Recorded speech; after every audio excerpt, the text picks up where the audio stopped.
서론, 저절로 오는 줄 알았던 것. 우리가 믿어온 공식? 우리는 흔히 세월이 해결해 줄 것이라 믿으며 살아갑니다. 나이가 들고 세상의 풍파를 겪다 보면 자연스럽게 마음이 넓어지고 지혜가 생길 것이라고 말입니다. 노인은 현자이고 연륜이 있는 사람의 조언은 귀담아 들어야 한다고 배워왔습니다. 그런데 살면서 우리는 종종 이 공식으로 설명되지 않는 장면을 마주합니다. 평생 함께해온 사람이 가장 가까운 사람의 마음을 이해하지 못하고 수많은 실패를 겪은 사람이 비슷한 실수를 다시 반복합니다. 반대로 나이는 젊어도 사람의 마음을 잘 헤아리는 사람이 있습니다. 말 한마디를 하기 전에 그 말이 상대에게 어떤 상처가 될지 먼저 생각하고 자신이 틀렸다는 것을 알면 순순히 인정합니다.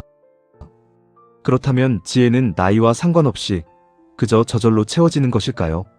어쩌면 우리는 나이와 지혜를 너무 쉽게 같은 것으로 여기고 있는지도 모릅니다.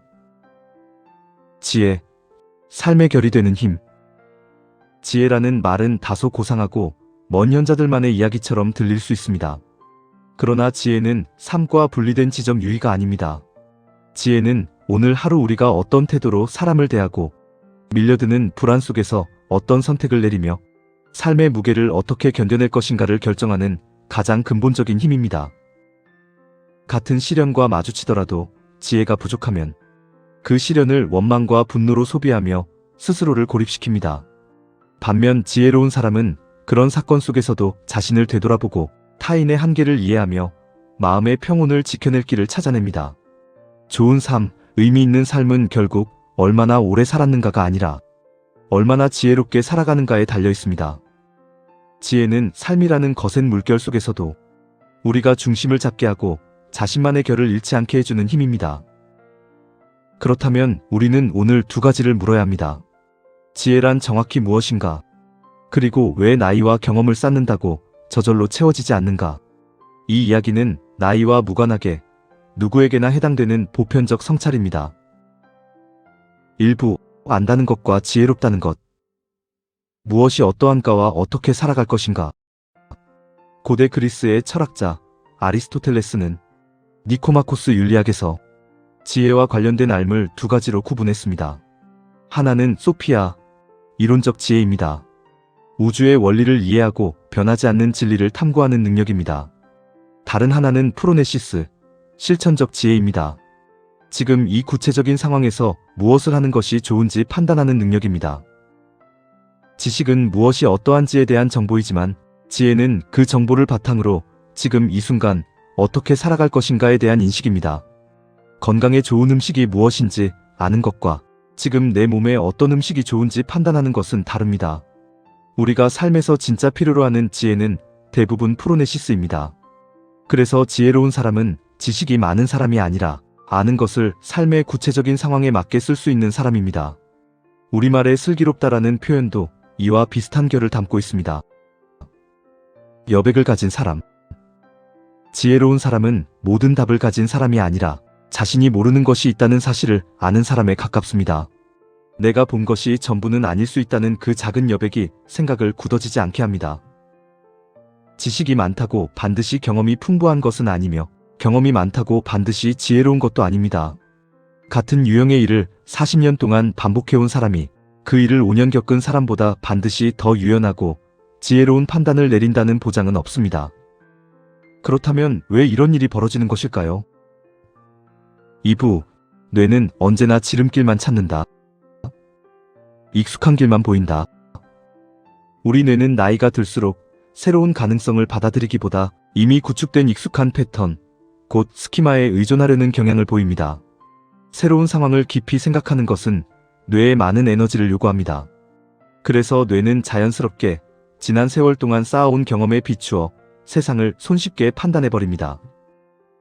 1942년 심리학자 에이브러햄 루친스는 이 경향을 실험으로 보여주었습니다. 그는 사람들에게 크기가 각각 다른 물통 3개를 주고 그것들을 채우거나 비우거나 서로 옮겨 담는 것만으로 정확히 원하는 양의 물을 만들어내는 문제를 여러 번 풀게 했습니다. 예를 들어 20리터, 5리터, 4리터짜리 물통만으로 정확히 11리터를 만들어내야 하는 식입니다. 앞의 문제들은 모두 복잡한 공식을 따라야 풀리는 것이었는데 마지막 문제는 사실 훨씬 간단한 방법으로도 풀 수 있게 설계되어 있었습니다. 결과는 놀라웠습니다. 복잡한 방식에 익숙해진 사람들의 대다수는 훨씬 쉬운 길이 눈앞에 있는데도 그것을 보지 못하고 이전과 똑같은 복잡한 방식을 반복했습니다. 심리학자들은 이 현상을 아인슈텔룽 효과, 우리말로 마음의 굳어짐이라 부릅니다. 세월은 시간의 경과일 뿐. 발달 심리학자 폴 발테스는 베를린의 막스 플랑크 인간발달연구소 연구진과 함께 수십 년에 걸쳐 지혜에 관한 방대한 연구, 이른바 베를린 지혜 패러다임을 진행했습니다. 사람들에게 인생의 어려운 딜레마를 제시하고 그 판단의 깊이를 평가한 결과는 우리의 통념을 다시 흔듭니다.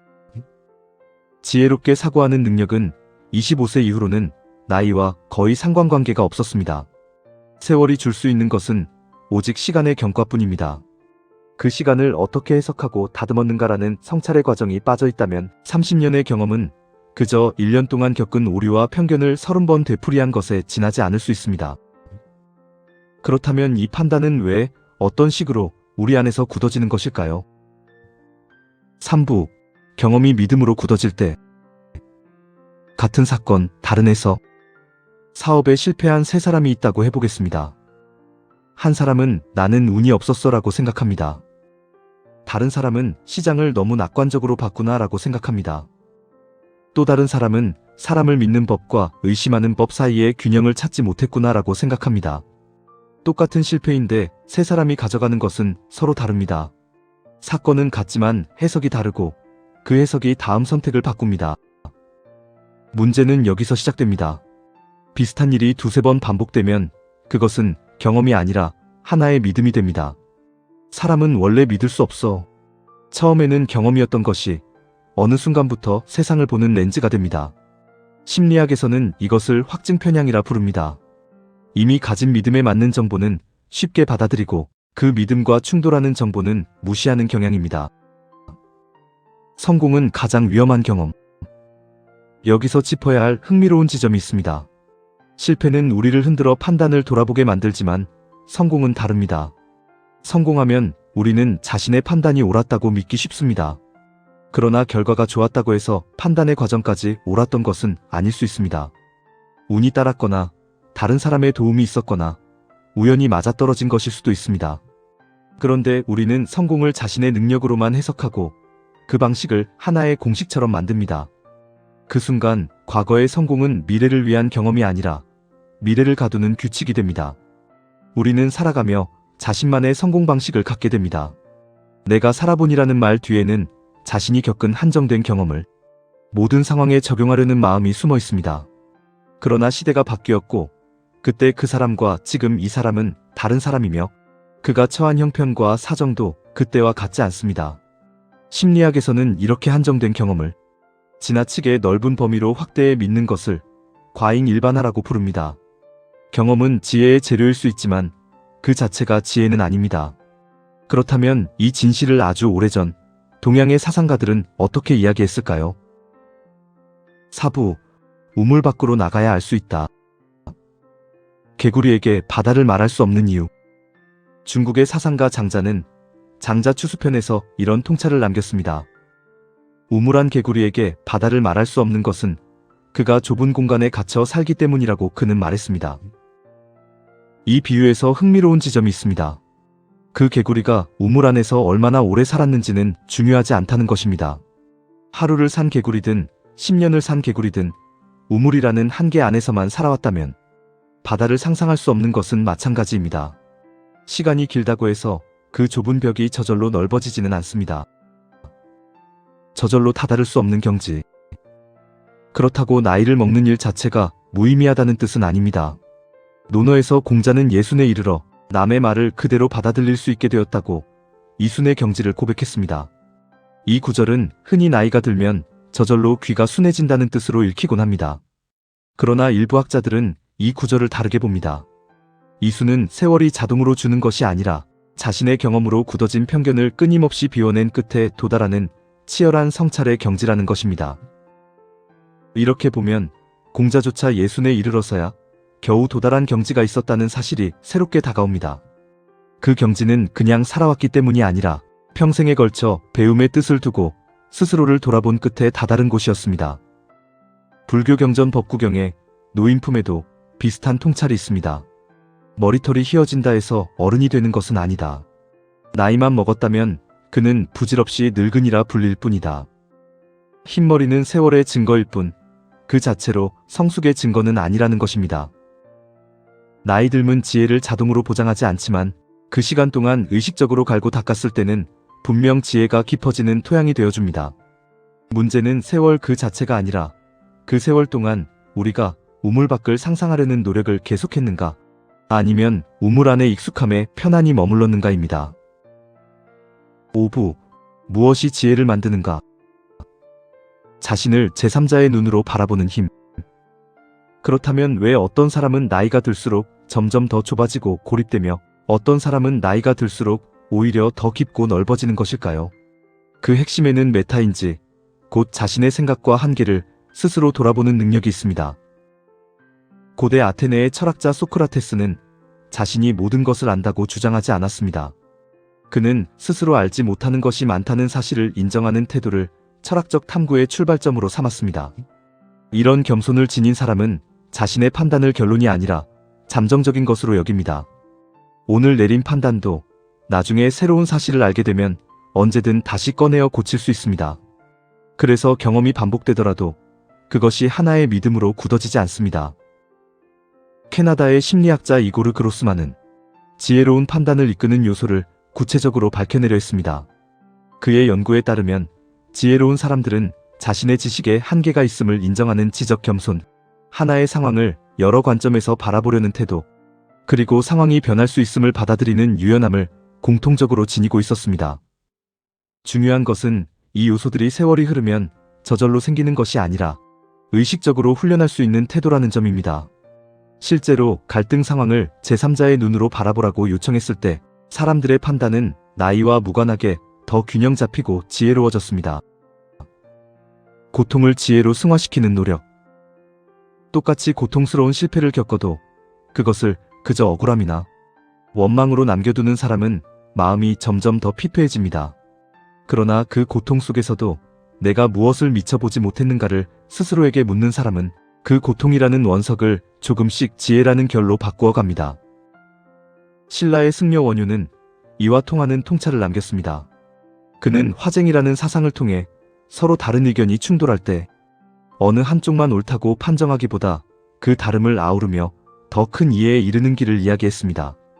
지혜는 나의 경험으로 상대를 이기는 것이 아니라 서로 다른 경험이 만나 더 넓은 진실에 함께 가닿는 것입니다. 그렇게 가닿은 진실은 결국 나 혼자만을 위한 것으로 끝나지 않습니다. 나의 판단이 좋은 판단이었는가를 가르는 것은 그것이 곁에 있는 사람에게도 이루었는가, 그리하여 함께하는 모든 이들을 더 평온하게 만들었는가에 있을지도 모릅니다. 지혜는 세월이 선사하는 것이 아니라 자신의 한계를 마주하고 자신의 틀을 스스로 깨어버리려는 의식적인 노력에서 자라납니다. 6부. 오늘로 가져오는 질문. 나는 몇 살에 멈춰 있는가? 한 번쯤 스스로에게 물어봅니다. 나는 어떤 생각, 어떤 판단의 방식에서 몇 년째 머물러 있는가? 그것이 예전에는 옳았지만 지금도 여전히 옳은지 다시 살펴본 적이 있는가? 어쩌면 우리 각자에게는 유독 낡은 채로 멈춰있는 방이 하나쯤 있을지도 모릅니다. 어떤 주제 앞에서는 유난히 예민해지고 어떤 이야기가 나오면 끝까지 듣지도 않고 결론부터 내리는 그런 방 말입니다. 그 방문을 오랜만에 열어보면 몇 년 전 혹은 몇십 년 전의 나에게서 한 발짝도 나오지 못한 자신을 발견하게 될지도 모릅니다. 나는 원래 이런 사람이라는 말. 우리 삶에서 가장 편리한 말 가운데 하나가 있습니다. 나는 원래 이런 사람이야. 이 말은 때로 자신을 이해하는 데 도움이 되지만 어느 순간부터 자신을 가두는 문장이 됩니다. 상처를 받았지만 모든 사람을 미워하지 않고 실패했지만 다시 일어서며 성공했지만 자신의 방식이 유일한 정답이라 단정하지 않는 것. 그것이 경험을 지혜로 바꾸는 방식입니다. 반응하기 전에 두는 짧은 숨. 자극이 들어오는 순간과 그에 반응하는 순간 사이에는 아주 짧지만 분명한 틈이 있습니다.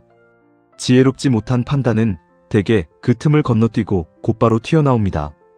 화가 나는 그 순간, 실망하는 그 순간, 딱 한 번 숨을 고르고 지금 정말 중요한 것이 무엇인지 자신에게 물어보는 것만으로도 판단은 달라질 수 있습니다. 틀렸을 수도 있다. 인정하는 용기. 가장 어려운 것은 아마 이것일지 모릅니다. 내가 오랫동안 믿어온 것이 어쩌면 틀렸을 수도 있다고 인정하는 일입니다. 이것은 자존심이 상하는 일처럼 느껴지지만 사실은 정반대입니다. 자신의 판단을 다시 살펴볼 수 있는 사람만이 그 판단을 더 깊고 정확하게 다듬어 갈 수 있습니다. 결론, 들어주고 바라보고 돌아보며 잘하는 것. 경험이 아니라 헤아리는 안목. 우리는 왜 어떤 사람은 많은 경험을 가지고도 같은 실수를 반복하고 어떤 사람은 비교적 적은 경험만으로도 삶을 깊이 이해하는가를 물으며 시작했습니다. 지혜는 경험의 양이 아니라 경험을 바라보는 안목에서 자랍니다. 아리스토텔레스가 구분했듯이 지혜는 단순히 아는 것이 아니라 지금 이 순간 무엇이 좋은지, 무엇이 옳은지 유연하게 판단하는 능력입니다. 그 판단이 나 자신뿐 아니라 곁에 있는 사람에게까지 이롭고 모두를 더 평온하게 만들 때 우리는 비로소 그것을 지혜라 부를 수 있습니다. 그런데 우리는 종종 같은 방식을 반복하는 과정에서 그 유연함을 조금씩 잃어갑니다. 우물 안에서 오래 살아도 바다는 저절로 상상되지 않듯 세월이 흐른다고 해서 지혜가 저절로 채워지지는 않습니다. 그러나 이것은 절망의 소식이 아닙니다. 오히려 희망의 소식에 가깝습니다. 지혜가 나이의 선물이 아니라면 그것은 우리가 지금 이 나이에도 앞으로 어떤 나이가 되어도 언제든지 가꾸어 갈 수 있다는 뜻이기 때문입니다. 오늘의 결. 오늘 함께 나눈 이야기의 핵심을 마음에 남도록 정리해 보겠습니다. 먼저 아리스토텔레스는 지혜를 이론적 지혜와 실천적 지혜로 구분했습니다. 우리가 삶에서 진짜 필요로 하는 것은 대부분 지금 이 순간 옳은 판단을 내리는 실천적 지혜입니다. 둘째, 우리 뇌는 익숙한 패턴에 의존하려 합니다. 루친스의 물통 실험이 보여주었듯이 반복된 경험은 사고의 홈을 만들고 더 나은 길이 눈앞에 있어도 그 홈을 벗어나기 어렵게 만들 수 있습니다. 셋째, 같은 사건도 해석에 따라 완전히 다른 결과를 남깁니다. 반복된 해석은 믿음이 되어 확증 편향으로 굳어지고 성공의 경험은 판단 과정 자체를 돌아보지 못하게 만든다는 점에서 오히려 더 위험할 수 있습니다. 넷째, 발테스의 연구에 따르면 지혜로운 판단 능력은 25세 이후로는 나이와 거의 상관관계가 없었습니다. 장자는 우물안 개구리에게 바다를 말할 수 없다고 했고 공자의 이순도 세월이 아니라 평생의 성찰이 만든 것이었습니다. 다섯째, 메타인지와 지적 겸손, 다른 관점에서 바라보려는 태도는 의식적으로 훈련할 수 있는 힘입니다. 원효가 화쟁으로 보여주었듯이 지혜는 나의 경험으로 상대를 이기는 것이 아니라 서로 다른 경험이 만나 더 넓은 이해에 가닿는 것입니다. 끝으로 지혜는 도착지가 아니라 매일 다시 걸어가야 하는 방향입니다. 나는 원래 이런 사람이라는 말에 스스로를 가두지 않고 반응하기 전 짧은 숨을 고르며 내가 틀렸을 수도 있다는 것을 인정하는 것에서 지혜는 오늘도 조금씩 자랍니다. 우물 밖을 상상하는 오늘. 거창한 결심이 아니어도 좋습니다. 다른 사람의 말에 귀 기울이는 것 못지않게 중요한 것이 하나 있습니다. 가끔 걸음을 멈추고 내가 걸어온 길을 스스로 돌아보는 시간입니다. 오늘 내린 판단이 정말 옳았는지, 혹시 익숙함에 기대어 서둘러 결론 짓지는 않았는지 되짚어보는 것입니다. 오늘 하루 나와 다른 생각을 가진 사람의 말을 한 번 더 들어보는 것, 오래 믿어온 판단 하나를 조심스럽게 다시 살펴보는 것만으로도 충분할지 모릅니다. 그 작은 걸음들이 쌓여 우물 밖을 향해 조금씩 오를 수 있습니다. 다만 한 가지는 기억해야 합니다. 지식은 한 번 듣고 머릿속에 담아두면 그것으로 충분하지만 지혜는 그렇지 않습니다. 오늘 고개를 끄덕였던 통찰도 하루만 지나면 흔적 없이 옅어질 수 있습니다. 지혜가 진짜 나의 것이 되는 것은 그것을 이해한 순간이 아니라 마음으로 몇 번이고 다시 되새기고 살아내려 애쓰는 그 반복 속에서입니다. 같은 말도 내가 달라지면 다르게 들립니다. 그렇게 거듭될 때 지혜는 비로소 알고 있는 것에서 살아내고 있는 것으로 바뀌어갑니다. 지혜란 많이 살아온 사람이 갖는 것이 아니라 살아온 시간을 다시 바라볼 줄 아는 사람이 발견하는 것입니다. 오늘의 탐구는 여기서 멈추지만 삶은 여전히 묻습니다. 바람은 보이지 않지만 나무는 흔들립니다. 시간은 소리 없이 흐르고 삶은 흔적을 남깁니다. 우리는 그 흐름 위를 지나며 저마다의 결을 만들어갑니다. 한 번 들은 지혜는 스쳐 지나가지만 다시 들을수록 생각이 되고 삶이 됩니다. 이해는 선택을 바꾸고 선택은 삶을 깊게 만듭니다. 그러니 거듭 들어보십시오. 들을 때마다 새로운 것이 보입니다. 삶의 결은 언제나 당신 곁에 있습니다. 더 깊은 이야기를 가지고 다시 찾아뵙겠습니다.